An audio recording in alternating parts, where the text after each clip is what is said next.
Hey everybody, happy Wednesday. Thank you for being here. Welcome to Dragnet Live from otrgold.com. I'm your host, Austin Bach. Good to see Addie, Joshua, Michael, Life with Roscoe, everybody in the chat. If you're not tuning in, if you want to participate in the chat on the side and are not already watching from the OTR Gold YouTube channel, you can either scan this QR code right here. I almost said QRL. You could scan this QR code or go to this URL down here, youtube.com/OTR Gold. Dodger Blue, hello. If this is your first stream, we're here every Monday, Wednesday, and Friday at 9 a.m. Pacific, listening to one episode of Dragnet until we've listened to all 310 currently available. Today, we're going to be listening to episode 72. The title is The Big Meat. And I gave a heads up last stream. I'm going to give a brief synopsis at the beginning. So no spoilers, but it'll tell you kind of what it is. It's the same synopsis that I put in the weekly email that I send out if you're subscribed to my newsletter. It's newsletter air quotes because there's really no news. It's just a live stream schedule that I send out. And if I launch new 24/7 streams or something else, I'll put an announcement in there. But episode 72, Friday goes undercover to stop a gang of dope peddlers in Los Angeles. So no spoilers, but now you know what to expect. Let's see. This episode originally aired October 26th, 1950. And let me go here. Hang on. I wasn't able to pull up birthdays yet, but I do have a couple historical facts. So I'll make a note and we'll cover birthdays at the end. Afterwards, I'll tell you if anybody notable, and anybody that I recognize was born the week this episode was broadcast. And then I also have a little something to show you. I'll just flash it up here real quick as a teaser, and then I'll tell you more about it at the end. There it is. That's what you can see. So stay tuned for that. But like I said, this episode aired October 26, 1950, and the week this episode was broadcast, the Chinese forces occupied Tibet, or they began the occupation of Tibet, and the death penalty was abolished in Belgium. And on October 26, 1950, Mother Teresa founds the Missionaries of Charity in Calcutta, India. So that's what was happening here. I don't know how old she would have been in 1950, but I was surprised to see that she was already doing things in the 1950s. So maybe she's older than I remember her, or than I thought she was.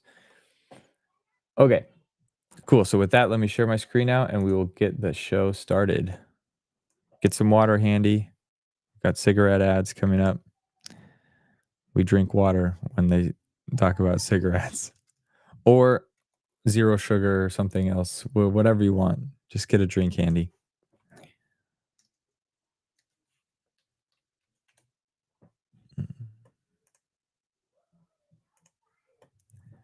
Also, I hope you enjoyed that new intro music. That's what I was doing this morning. I was trying to finalize that. And then I also have an improved outro. It's the same visual and the same music, but I added some silence at the end so that it doesn't cut off the final finale sound of it doesn't cut off the finale of that of Rhapsody in Blue. So stick around, see if that actually works today. Okay, enough talking. Here we go. Oh, Addie says, hey, I don't get the newsletter. So it's really not, let me just tell you this. If you go to otrgold.com, and then there's just a few links. One link says get the podcasts. That's really what it was. It was a way to collect emails, and then I would email people a list of all the podcasts that I have. So if you put your name, if you click get the podcast and then type in your email address, you'll be signed up. So, but then right now it's just these weekly emails that I've been sending. For a while, I wasn't sending anything. It was just I'd get your email address, I'd send you links to podcasts, and that was it. But I figured that we got some fun stuff going on that I'm gonna start emailing people weekly with updates. I'm also waiting to hear back on my hat. It's supposed to be done. My OTR Gold hat that I've been teasing for a while. It's supposed to be ready, and then That'll be up on the store. Stuff like that I'll announce. Interesting. Okay, and then this other thing right here. Life with Roscoe says, I didn't hear the intro. I had an ad. Okay, that's part of the reason I also put the intro back, because then that'll play. So you don't miss my welcome. Anyway, I'm talking too much. I'm going to move forward. But thanks, everyone, for being here.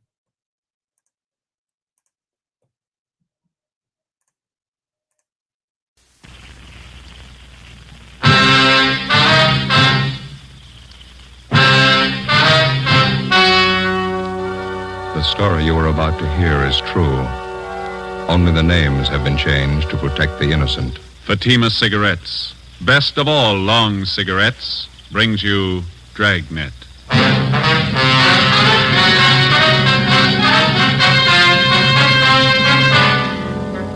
You're a detective sergeant. You're assigned to narcotics detail. A gang of veteran dope peddlers moves into your city. They offer $100,000 worth of heroin for sale. They make their contacts. They're ready to do business. Your job, stop them. You'll be amazed when you compare Fatima with other long cigarettes. Buy a pack of Fatimas. You'll find they now cost the same. Light a Fatima. Your first puff will tell you... Ah, that's different. Yes, what a difference. In Fatima, the difference is quality. You see, Fatima is the quality king-size cigarette because it contains the finest Turkish and domestic tobaccos superbly blended.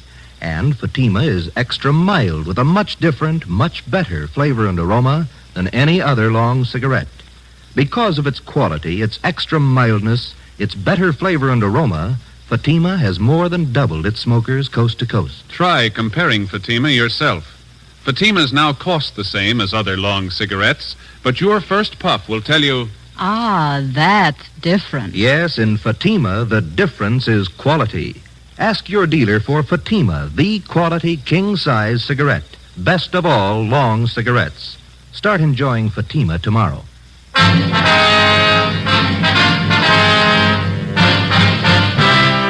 Dragnet, the documented drama of an actual crime.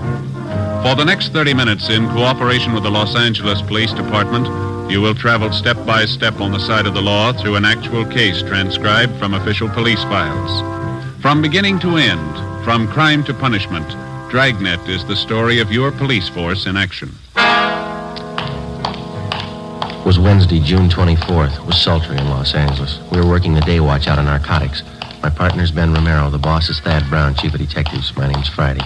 It was 9:27 a.m. when I got to the Charing Cross Apartments on 12th Street. The side entrance.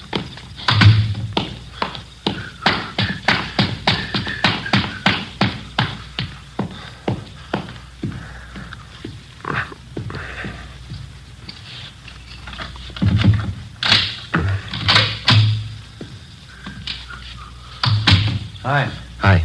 Anything doing? Nothing. How's the bug working? Better. One of the fellows in the crime lab came out and fixed it last night, went next door and replaced the microphone.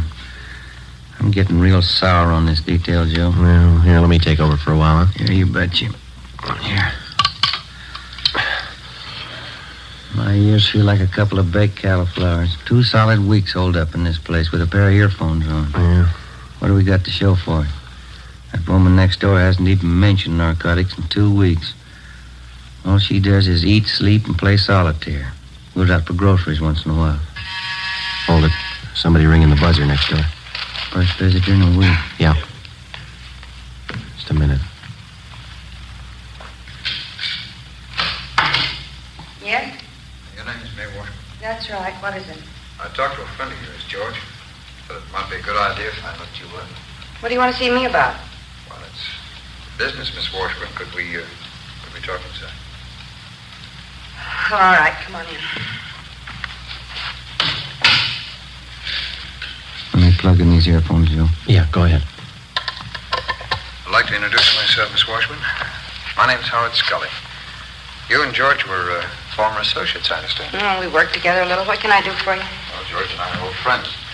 We were in business in Hong Kong before the war. He's a nice fellow, George. No, I have a date downtown in half an hour. I don't have much time to talk. Sorry, I didn't realize you were in such a hurry. I'll get right to the point. Yeah. My business partners and I just came up from Mexicali a few days ago, and we have some merchandise that's ready for the market. It's good quality. That's what I hear. I contacted George, thinking he might introduce me to some prospective buyers. He said he didn't want to handle any merchandise at this time. Why not?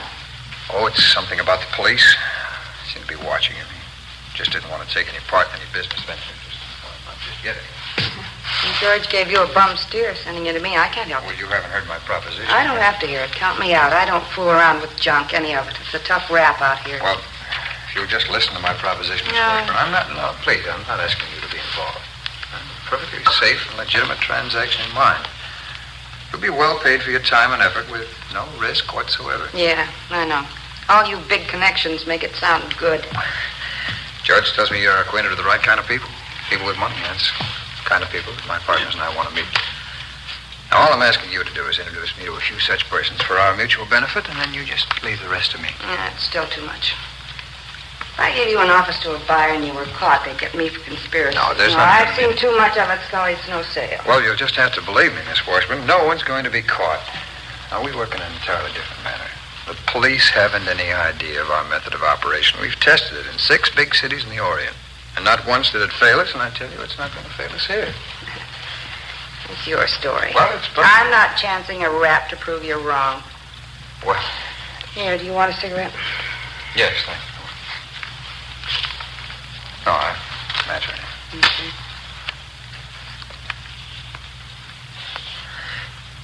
Thanks.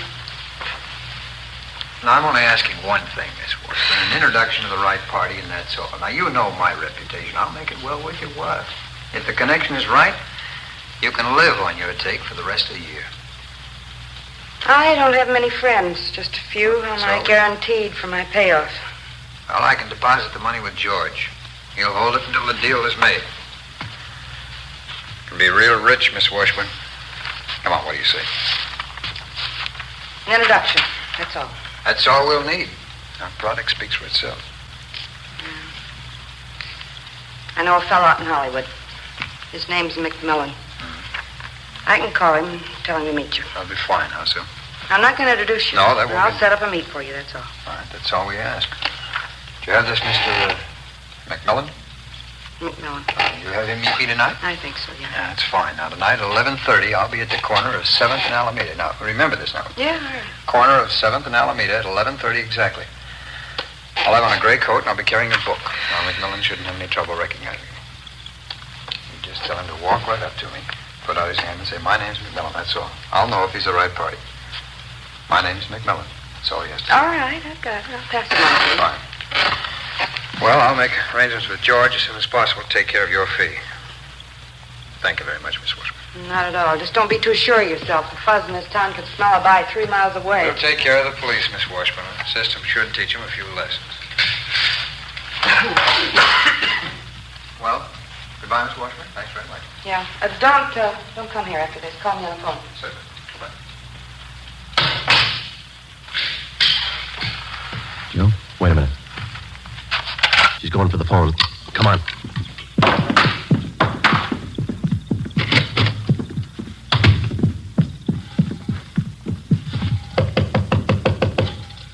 Just a minute. Try the door. It's locked.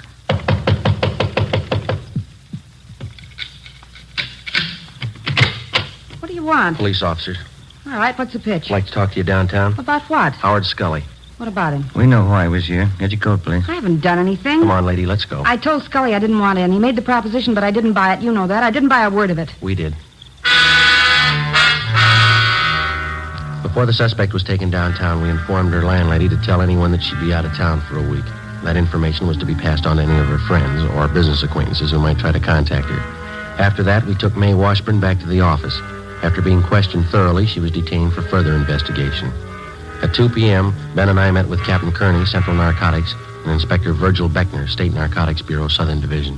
$100,000 buy, is that what they have in mind? That's the word around town, Skipper. Washburn girl told us the same thing. The Washburn woman was approached for an office, huh? Yes, that's right, Beck. She was ready to go when we picked her up. Pusher's Howard Scully, you remember him? About 9 years ago, wasn't it, the Tijuana deal? 8 or 9 years, yeah.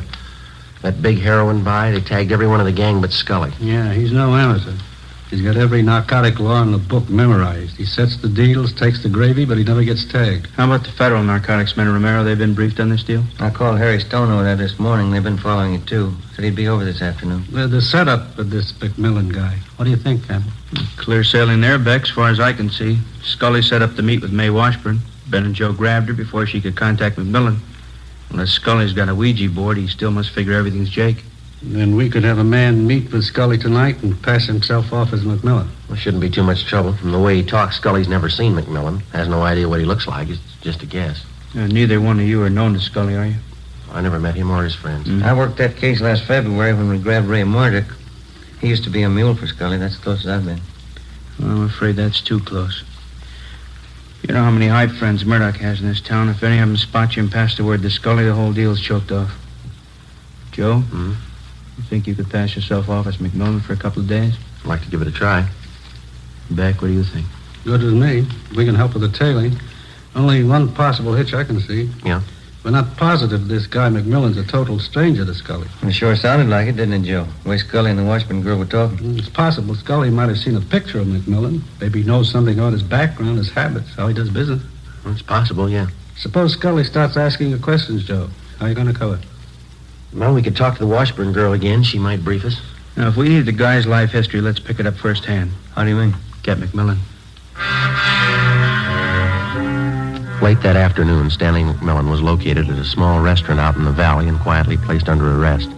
He was booked at one of the outlying stations on suspicion of violating the State Narcotics Act. We questioned him and got all the necessary information on his background that we needed.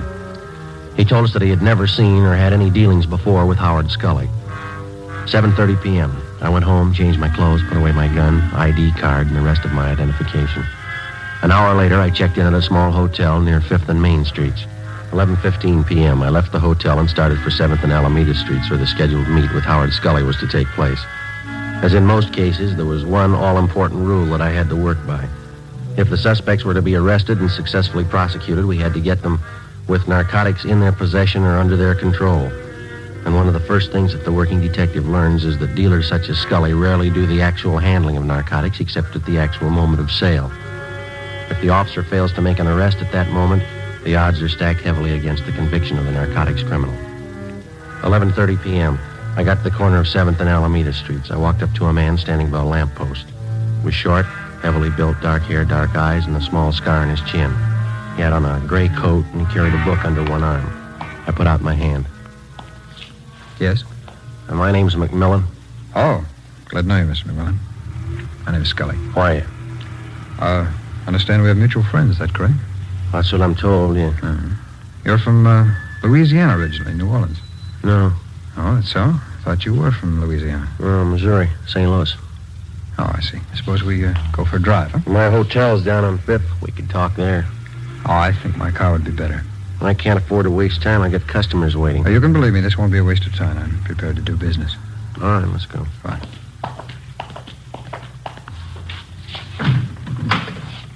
No, go ahead, McMillan. All right, thanks. Oh, will you raise that handle on the other side so I can get in? Yeah, sure. Fine. Thank you.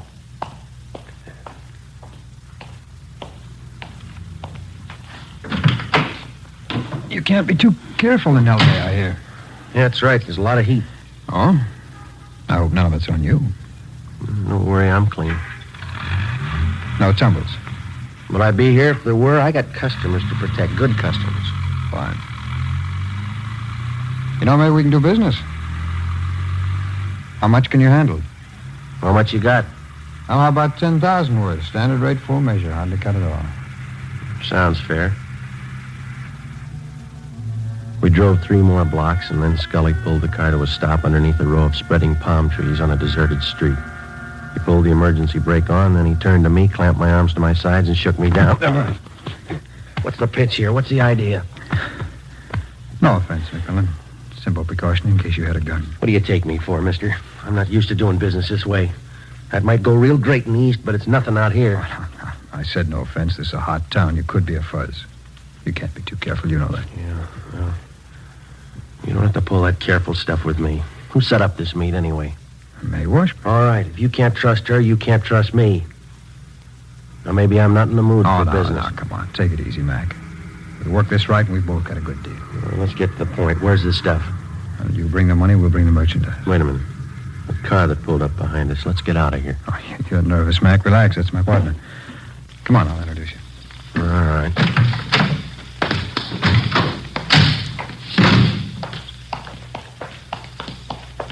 Jim. Jim, this is McMillan. Mac, this is my partner, Jim Rhodes. Roy. Yeah. Do we do business, Howard? Guy's all right, Jim. He's ready to score. How much do they want? Whole bundle. We can start with 10 G's worth. Can you handle that, McMillan? I'd say so if I couldn't. I don't give it away. You get the money, you get the stuff. When? 10 G's worth tonight, rest next week. Midnight now. What do you expect me to do? Bring the money with me? Howard will pick you up at 3 a.m., same corner. Sure. Well, that doesn't give me much time, does it? It's enough time if you're really looking. If you're just shopping, we'll forget about it right now. A lot of my customers live out of town. That's interesting. 10 grand is no geezer. Suppose I can't get all the money together. Then don't show up. All or nothing.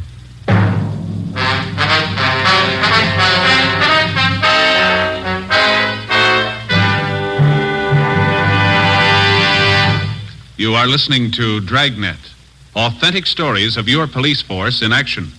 Oh, no.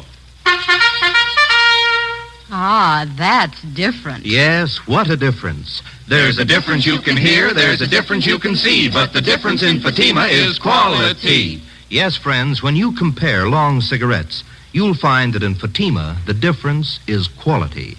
Quality of tobaccos. The finest Turkish and domestic varieties, extra mild and superbly blended to give you a much different, much better flavor and aroma than any other long cigarette. Quality of manufacture. Smooth, plump cigarettes rolled in the finest paper money can buy. Quality even to the appearance of the bright, clean yellow package. Carefully wrapped and sealed to bring you Fatima's rich, fresh, extra mild flavor. Fatimas cost the same as other long cigarettes, but your first puff will tell you, Ah, that's different. Yes, in Fatima, the difference is quality. Ask your dealer for Fatima, the quality king-size cigarette. Best of all, long cigarettes. Start enjoying Fatima tomorrow.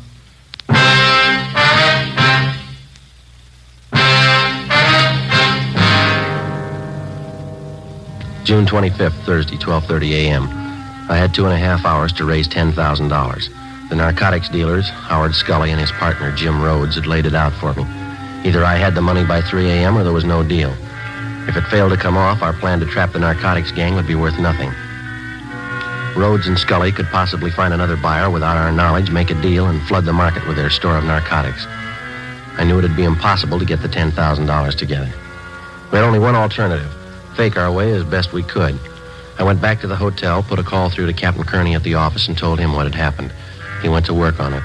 From the Narcotic Details Emergency Fund, set up for such purposes, we got together $600. From Chief of Detectives Thad Brown, Deputy Chief White, the State Narcotics Bureau, and anyone else available by phone, we succeeded in rounding up another $350. 2:30 a.m. The money was tied in 2 small bundles, with hundreds, 50s, and 20s on top. $1 bills were sandwiched in between. The 2 bundles were placed in a briefcase and delivered to me at the hotel on 5th Street. A gun was also in the briefcase. I took it out, put it in my pocket, closed the briefcase. 2:45 a.m. I left the hotel with the money and started for the big meet. 3 a.m. 7th and Alameda. McMillan, how are you? Scully? We're down this way. You have the money? Well, your pal said all or nothing. I got it. Let's have a look. How about the merchandise? We can check it in the cards right down here. Rhodes? All right. The money? Yeah, that's right. I got the money. Now, how about a look at this stuff? I'd like to know what I'm buying. We can stop on the way for a sample. Okay, Howard.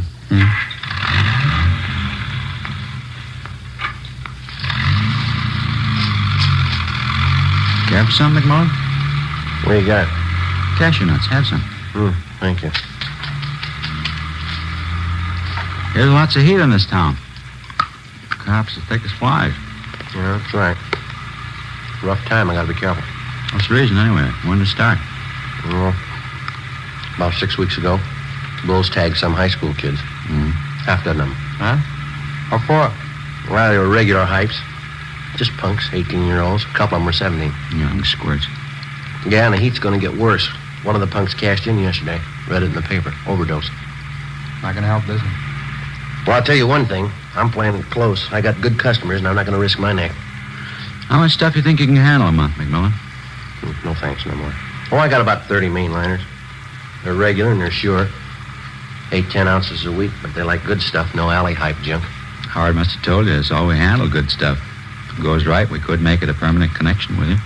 Well, I'd like to see what you're offering first. We'll have a good look. All right, Howard, you know where to pull up. Yeah.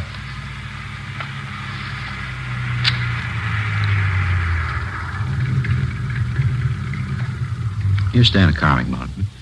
All right.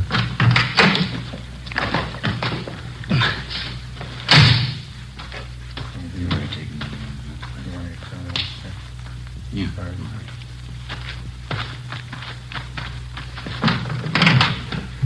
All right, Mac, you can get out. Yeah. There you go. Some of the best white stuff you've seen in a long time. Satisfy yourself. Okay. All right. Okay, it's standard. It's all good. Not just that sample. Okay, I'll go. Okay, now how about the money? All right, have a look. There you are. 1 stack. 2 stacks, 100s, 20s, 10s. A few 5s in there. It's 10 grand.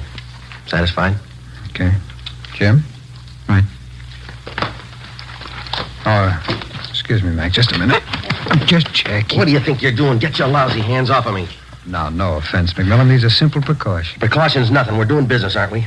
You shook me down once tonight. Now, how many times are going to take you? No offense, Mac. He's just checking, that's all. All right, then. Suppose I fan you two down.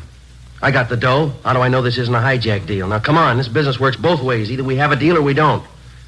We play ball on both sides or not at all. I'm getting sick and tired of taking second place. Okay, Mac, okay. Take it easy. Forget it, Howard. Let's all go back to the car. Sure. I'm sorry, Mac. No offense. Yeah.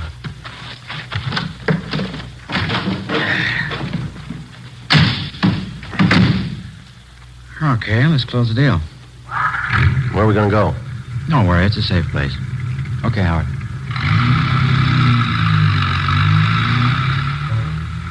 $3:35 a.m. In another hour, it'd start getting light. I knew they'd planned to have the buy take place before then. According to our plan, Ben and Sergeant Hunt, along with the other team of men from the State Narcotics Bureau, they were to tail us to the place of the meet and move in on a signal from me when the buy was actually in progress. 3:45 a.m. Scully drove out North Figueroa onto Pasadena Avenue and turned right onto Avenue 43. We headed up Montecito Drive. The area became more deserted. There were no homes around, no buildings of any kind to provide cover for anybody that might be following. Somewhere below, we could hear the rattle of a freight train on its way to the Southern Pacific yards. Off in the distance, I could see the lights of the city. I looked pretty far away. Scully finally pulled the car to a stop on the crest of the highest hill in the area. We got out.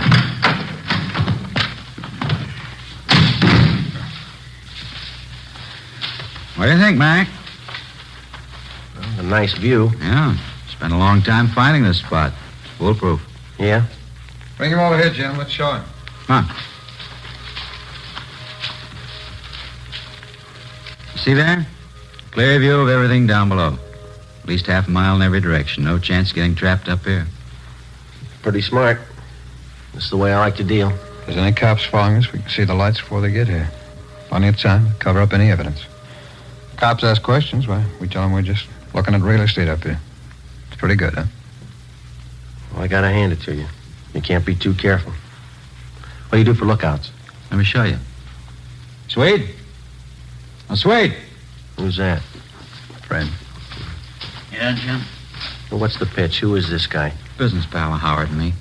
Swede, this is Mr. McMillan. What do you say? How do you do? Look, how many people do you need to make a buy, Rhodes, huh? Swede's a lookout. It's a big fella, isn't he? We got enough people here for a Sunday picnic. We need a lookout. You just got to finish saying it. We can't be too careful. Well, come on, let's wrap it up. Where's the stuff? Swede, you want to get it? Okay, Howard. How far does he have to go? Close by. Stuff was put away down in the tall grass. Nobody ever found it. It's a good idea. I like the way you operate. Swede will have the stuff for you in a minute. Well, how about the money? Should we count it? Rather wait till Swede gets back. Okay. Let's wait for the car. Can't beat this spot, can you, McMullen? No, it's good. You had no idea how much time we spent looking for it. You did real good. Yeah. Here you go. Okay, thanks.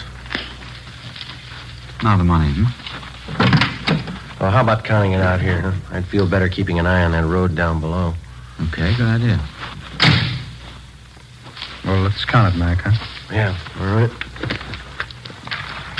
There you go. There's one bundle, and there's the other. I'll count it, Jim. Yeah, snap it up. We've been here long enough already. 1, 2, 4.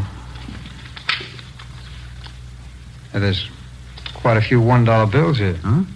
Well, there's a few of them, but it's all there, 10 Well, grand. that's how it could be with all these ones. Here, let me see. Don't bother, Rhodes. Here, what are you trying to pull? All right, get away from the car, Scully. You too, Swede. Put the gun down, Mac. You won't get away Get with your it. hands behind your head. That means you too, Rhodes. Nobody's hijacked us, McMillan. You're not going to be the first one. It's no hijack, mister. This is a pinch. He's a fuzz. He's a lousy fuzzy. I knew I should have found him again. Shut up, Howard. You know we can square this with you, Mac. $5,000 cold cash, no questions. You're talking to yourself, Rhodes. I'll make it 10. $10,000 cash. Now you can't afford to pass that up. Come on, how about it, Mac? You're human just like we are. You can use the dough. You keep your hands behind your head, mister. Use some sense, copper. Swede's as strong as a horse. I could put him on you. He'd break every bone in your body. Gonna have to get past this gun first. You're not going to stop all three of us. How do you think you're going to get back to town? Don't worry, you won't have to walk. You'll never get us downtown. Swede'll break you in half. He'll kill you. You just gave me an idea, Rhodes. Huh? You're pretty tough. Shouldn't bother you. I'll kill the Swede right now. You and Scully can carry his body in front of me. We'll start walking down that road and we hit the nearest place with a phone. I think that'll take care of it, won't it? He hasn't got the guts, Jim. Turn around, Swede. Oh, look, don't kill me, mister. I'll go with you. Don't shoot. Turn around. Stay where you are, Scully. Don't kill him, Copper. Don't kill Swede. We'll do anything you say. Somebody coming. Look, Mac, we'll give you every dime we own. $50,000. Now tell him nothing's happened. Ben, over here. $50,000, Mac. You can't lose. Right, Joe. Back. Back over this way. The three of them, Ben. Okay. All right, behind your back. Come on. Couldn't get here any sooner, Joe. Had to park at the bottom of the hill if they'd have seen us. Stand still, mister. Yeah. We circled around on foot, climbed up through the grass. I was beginning to think I lost you. All right, you two, get him behind your back. Back. Hi, Joe. Here's the junk right here. These 2 packages. Good. That ought to sew it up. Look, talk it over with your partners, huh? $50,000. You do the right thing. It's all yours. How about it? 50 grand. You can't lose. What they talking about, Joe? But they got a big deal. They'll give us $50,000 if we let them go. How about it, Tex? You could use the dough, new car, new house. Just forget you ever saw us. Easy as that. $50,000 cash. What do you say, Tex, huh? Sorry, you got the wrong man. What? My name ain't Tex.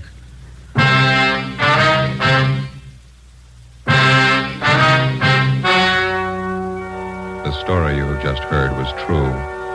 Only the names were changed to protect the innocent. In a moment, the results of their trial. Now, here is our star, Jack Webb. Thank you.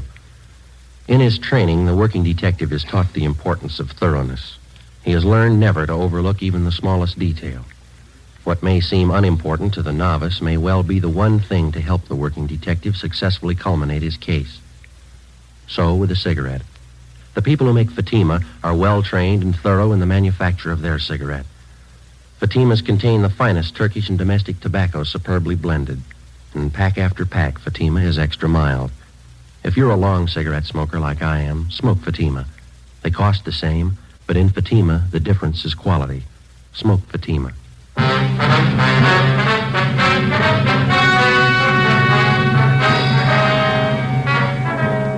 May Washburn, Howard Lewis Scully, James Henry Rhodes, and John Swede Nelson were tried and convicted. They received their sentences as prescribed by law and are now serving their term in the state penitentiary.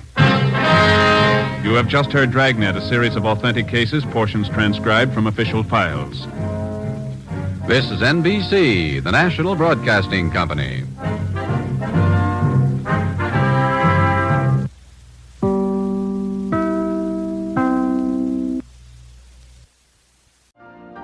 You've been listening to the OTR Gold Network.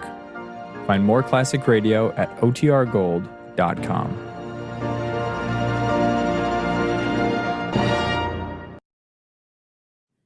I keep forgetting to stop it before that outro because you hear it again at the end of these. Hopefully everybody enjoyed that episode. Joe Friday.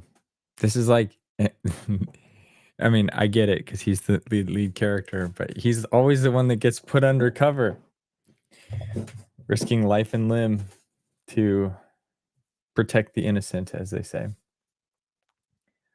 Okay, let's see here. A few things I wanted to share. So I teased these at the beginning. So these are going to be up in the store by Friday. So this is I have to cover my face because it's going to try and focus on my face whenever it sees it. This is a magnet, OTR gold magnet. So this is a gold one. It's the same gold color that's on the stickers. But check this out. This is the first one that I got. Let me try and get something. Oh, that's bad because it's got a multicolor thing, but that's all I have right now. So also this is my iPad case. See, makes it look like a composition notebook. But this is a sticker. This is a magnet that I got. I have some of these made, but there's an issue with this little guy right here. If you can see it up close, it's not like perfect right there. And before I post something in the store, I want to make sure it's great. So compare that to this right here. That one is the perfect one. So that's just good news for you guys because I have some of these. So I'm going to post these gold magnets to the store. And for a limited time, if you buy a gold magnet, you get one of these almost perfect white and black magnets as well. So it'd be a 2-for-1 deal. I'll get that up on by Friday. And then I'll also post I had just like a handful of those glitter stickers that I posted. Often I will buy like little samples of things to see. So I only have like 10 of those. But I got more of these. But if you want the 2-for-1, you can get it. I have one of these sticking on I use a desktop computer over here. So one's just like stuck on the side of my computer. But those arrived yesterday and I think they're pretty cool. So that'll be there on Friday. What else? I'm still working on those notebooks. Trying to get something fun, like a little field notebook for your notes, whether it's doodles or something else. I use notebooks all the time. So making that for myself, and if other people find it useful, it'd be great. Any purchase from the store, support the channel and help us get going. So let's see here. I'm checking chats real quick. Here we go.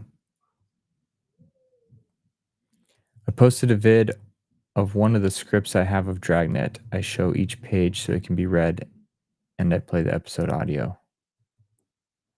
Nice. So is that on we just go to your channel to find that? Sounds good. I also have this idea. I'll share it here. Maybe you guys can help me. So all of these episodes are based on real cases, right? But it's not clear all the time which case it was. People love true crime podcasts. What if there's a true crime podcast on the cases that these Dragnet episodes were based on? So doing a little bit of investigation to find, which cases these were done. Basically undoing the names were changed to protect the innocent.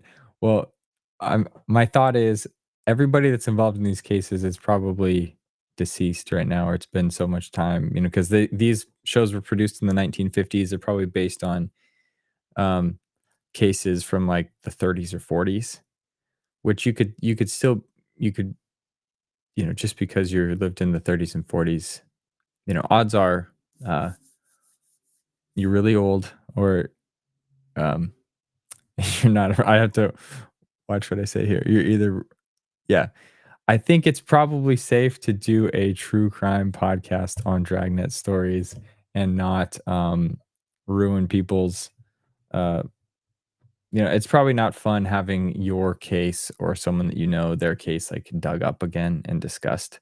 So I don't want to like, peel back wounds and reopen wounds for people, but I think it's probably safe. But you tell me what you think. If you'd be interested in a true crime podcast talking about, or podcast air quotes, like videos on YouTube, discussing cases that these Dragnet shows are based on. And then if you, let me see. TC, it's okay. I see, but I don't think the link came through. So type it out. Type it out like not as a full URL. YouTube scrubs that automatically. So give us like, verbal instructions, HTTP, and put like dot in parentheses or something so it'll come through, and share that out.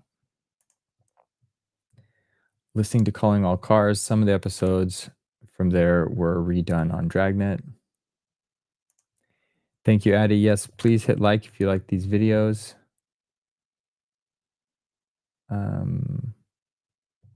Cool.